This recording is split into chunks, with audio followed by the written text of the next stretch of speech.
નમસ્કાર, હું છું પ્રિયા અને તમે જોઈ રહ્યા છો જનતા કી જાણકારી ન્યૂઝ।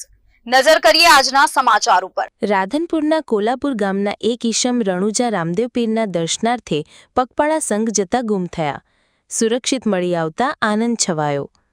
રાધનપુરના કોલાપુર ગામના પ્રભુભાઈ ઠાકુર રણુજા રામદેવ પીરના દર્શનાર્થે પગપાળા સંઘ સાથે ગયા હતા। યાત્રા દરમિયાન અચાનક પ્રભુભાઈ ગુમ થતા પરિવારજનોમાં ચિંતાની લાગણી ફેલાઈ।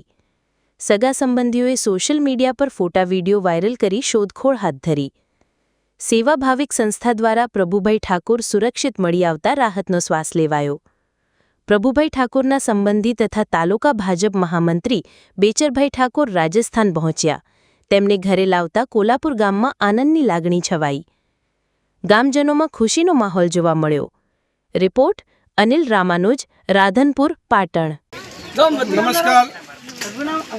પહેલા તો આપણે બેચરભાઈનો આભાર માનો કે પોલીસ દ્વારા એમને જાણ કરીને આપણને મદદ કરી અને પ્રભુભાઈને ઘરે લાવી દીધો, એ બદલ ખૂબ ખૂબ આભાર।